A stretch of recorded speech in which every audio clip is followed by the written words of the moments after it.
In the shadowy corners of suburban America, not everything is as it seems. What drives a respected officer and family man to lead a double life? And how does a 19-year-old with a troubled past end up at the heart of a tragedy that shakes a community? These questions reveal a tale of secrets, manipulation, and a deadly outcome that no one saw coming. Meet Jonathan Jack Merritt, 41, a sheriff in the small town of Silver Ridge, North Carolina. Known for his unwavering dedication to the badge, Jack was a married father of two and a beloved figure in his community. His wife, Diane, 39, was deeply involved in local charities and church events, embodying the picture-perfect image of a supportive spouse. Together, they raised their two children in a quiet neighborhood, a place where everyone seemed to know one another. But beneath this facade lay a world of hidden desires and dangerous decisions. It all began in August of 2013, when Jack arrested 19-year-old Alex Grayson for a minor drug charge. Alex, who worked evenings at a local diner while saving for trade school, was no stranger to brushes with the law. Friends described him as shy yet fiercely independent, with a past marred by hardship. What started as a routine arrest took an unexpected turn. Jack made an offer that would alter both of their lives forever: drop the charges if Alex agreed to meet him privately. Cornered and desperate to avoid jail, Alex reluctantly accepted. Over the next several weeks, their encounters escalated into a clandestine affair. While Alex struggled with the emotional weight of their connection, Jack became consumed by a whirlwind of guilt, paranoia, and forbidden passion. Jack meticulously hid the relationship, crafting elaborate lies and using burner phones to avoid detection. Diane, although sensing a growing distance in their marriage, never imagined the true extent of Jack's betrayal. Meanwhile, Alex found himself trapped, torn between the fear of legal consequences and the resentment of being used by someone who promised him freedom. Then, in late September 2013, tragedy struck. On a quiet trail near Ravenwood Park, a local hiker stumbled upon a horrifying scene.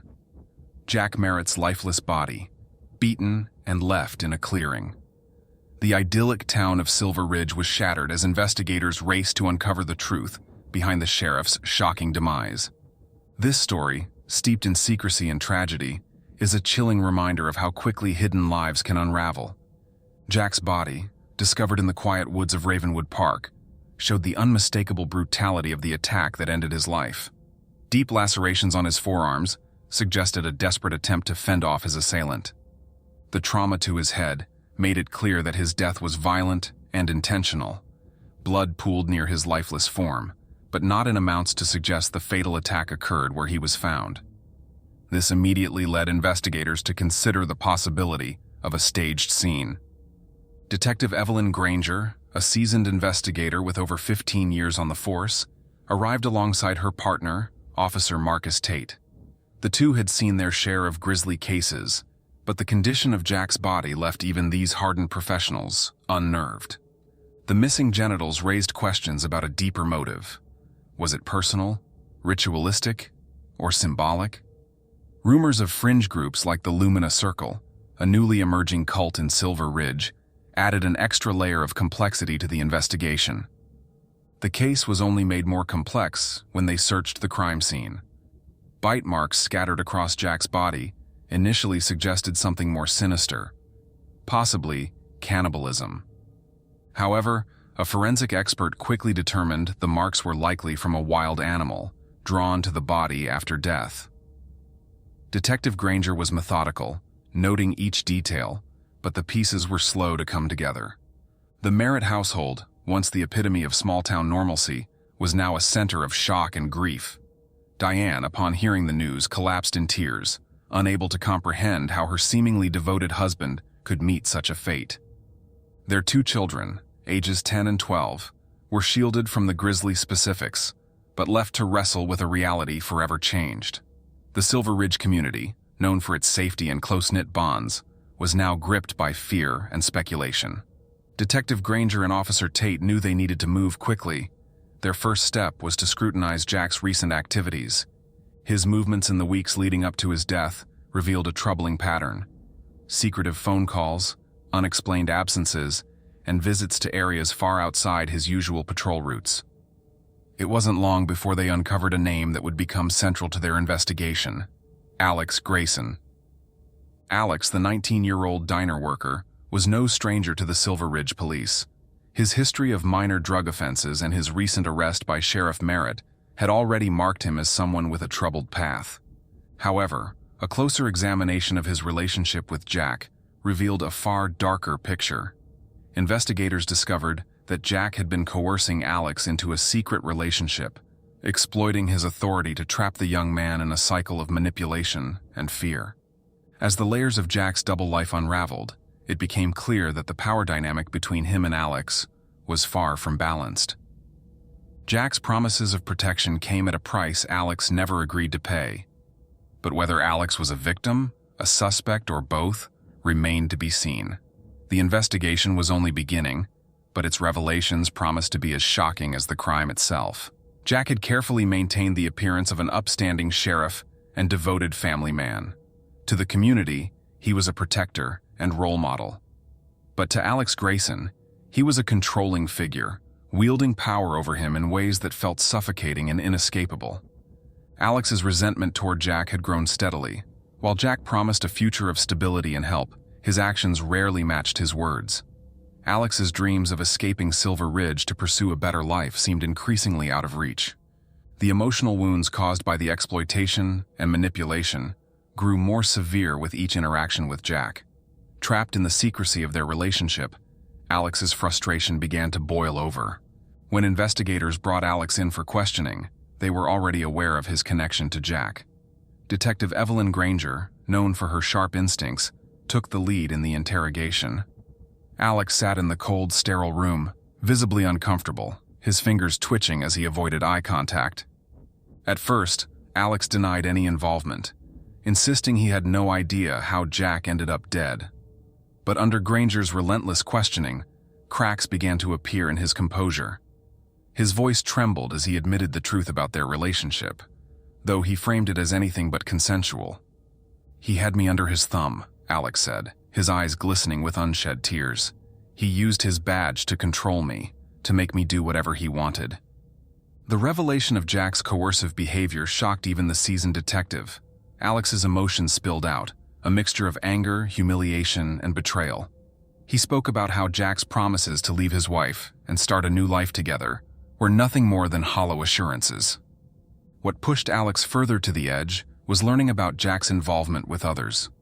Through burner phones and private messages, Alex had uncovered evidence of Jack's similar relationships with other young men. This discovery sent Alex into a spiral of rage and despair, a toxic combination that investigators believed could have fueled a violent confrontation. Meanwhile, Diane sat in a separate room, her face pale and tear-streaked. When Detective Granger revealed Jack's affair with Alex, Diane recoiled as though struck. Her hands trembled as she gripped the edge of the table, struggling to process the betrayal. He manipulated him?" she whispered, her voice barely audible. "How could I not have known? How could he do this to our family?" Granger pressed gently but firmly, needing to know if Diane had noticed anything unusual in the months leading up to Jack's death. Diane described a growing distance, a man who seemed more preoccupied and secretive. She hesitated before adding a detail that had haunted her since the day she stumbled upon it: a hidden drawer in Jack's study filled with photographs and notes that suggested an entire life she never knew he was leading. As the layers of Jack Merritt's secret life were peeled back, the investigation only grew darker. The lives he touched, from his family to Alex, were left shattered, and every revelation pointed to an explosive climax none of them could have anticipated.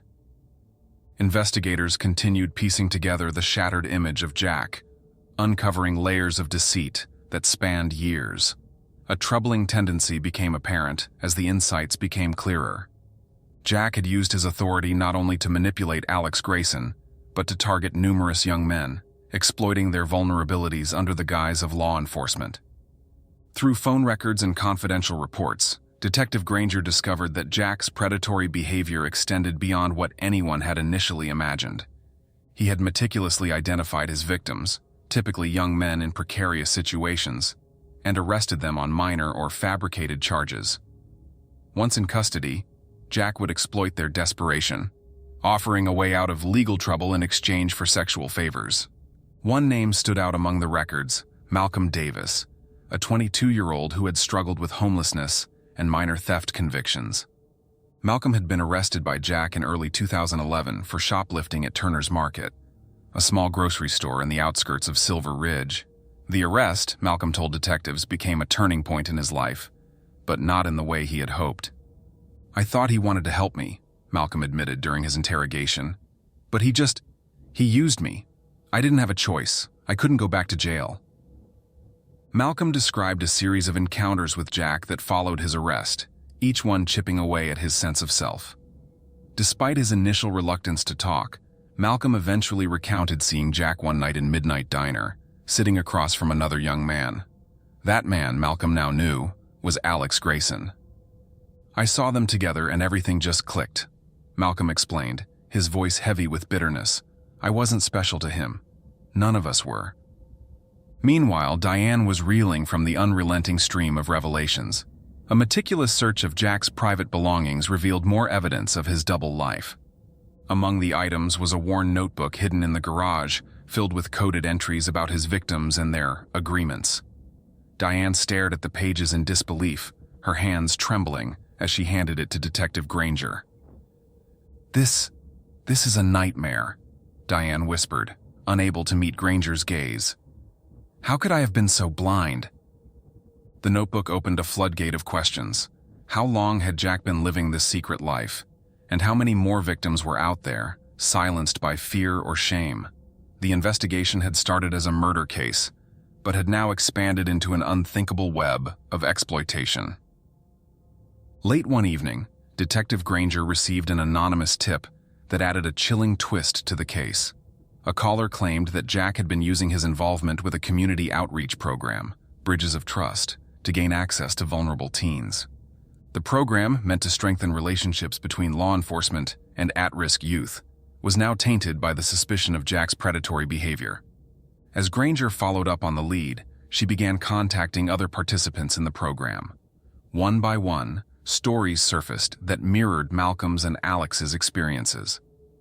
The weight of these testimonies pressed heavily on the investigation team, turning what had once seemed like an isolated tragedy into a community-wide reckoning. The walls of Jack Merritt's carefully constructed life were crumbling, revealing not just a man who had betrayed his badge, but an entire system that had failed to protect those it was meant to serve. Alex Grayson sat in the interrogation room, his body tense and his eyes darting nervously around the room. Detective Evelyn Granger leaned against the wall, her piercing gaze never leaving him. She had interrogated countless suspects before, but this case was different. The gruesome nature of Jack Merritt's death demanded answers, and Alex was the key to unraveling it all. "Alex," Granger began, her voice firm yet measured, "we know you were there that night. We have the tire iron with your fingerprints and witnesses who saw you near the parking lot. This is your chance to tell the truth." At first, Alex shook his head, denying everything. "I didn't do it," he muttered, his voice barely above a whisper. "I swear I didn't mean to hurt him." Granger pressed on, laying out the evidence in painstaking detail. Blood traces led from the parking lot to the clearing. Jack's injuries matched the tire iron found in Alex's car. Each piece of evidence tightened the noose, and Alex's resolve began to crumble. Finally, after hours of questioning, he broke. I couldn't take it anymore," Alex said, his voice cracking. Tears streamed down his face as the dam of emotions burst. "He used me, he lied to me, and then I saw him with someone else." Granger leaned forward, her tone softer now. "What happened that night, Alex? Walk me through it." Alex recounted the events in halting fragments, his words filled with pain and regret.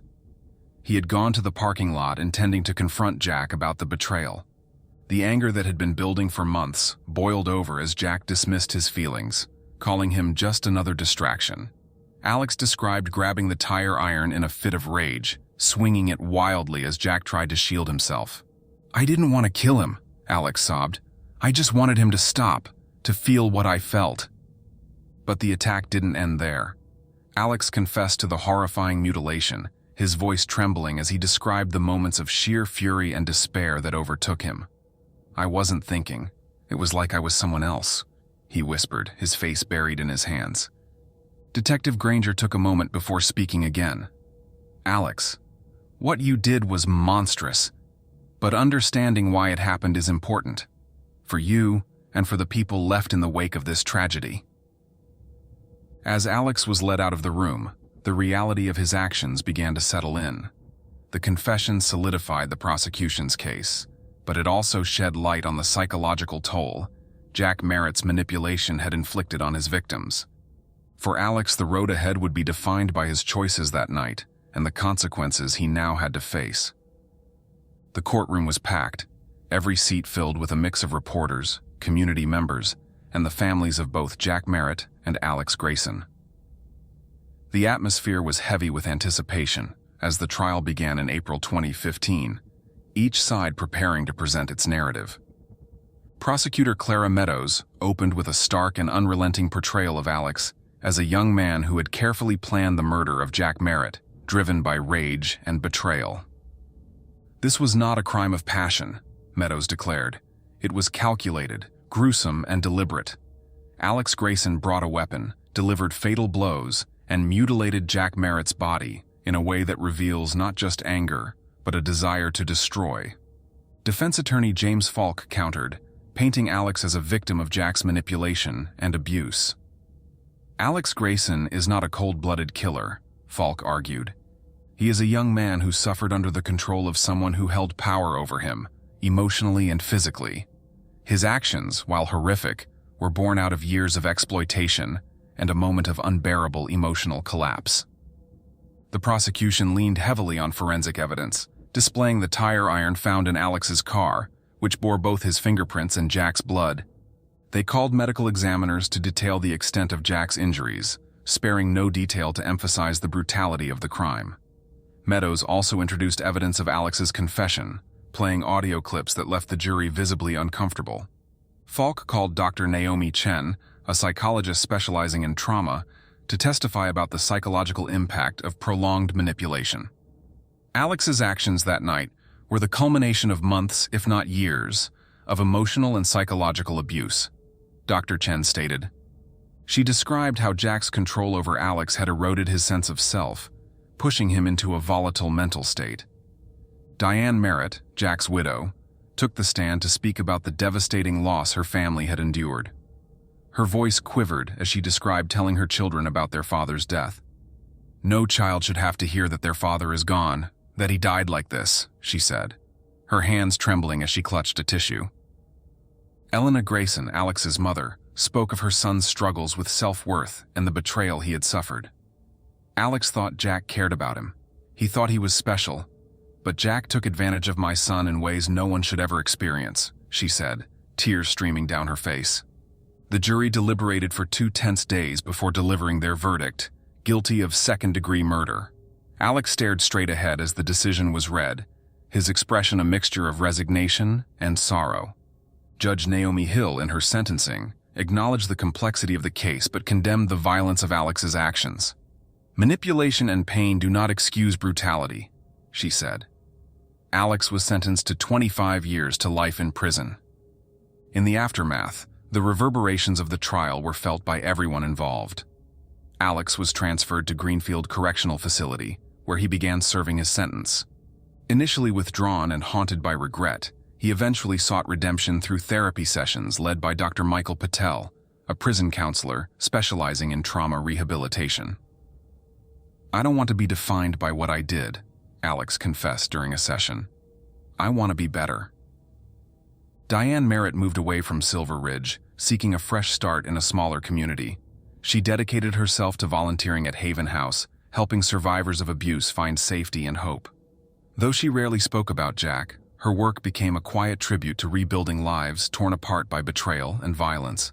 Elena Grayson emerged as an advocate for criminal justice reform, partnering with organizations like the Justice Initiative to push for better oversight of law enforcement. Her speeches, laced with raw emotion, highlighted the dangers of unchecked power and the importance of protecting vulnerable individuals. "My son wasn't the only victim," she told a crowd at a rally.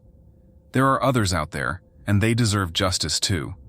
The trial and its aftermath became a defining moment for Silver Ridge, a reminder of the fragility of trust and the strength it takes to rebuild in the wake of unimaginable loss.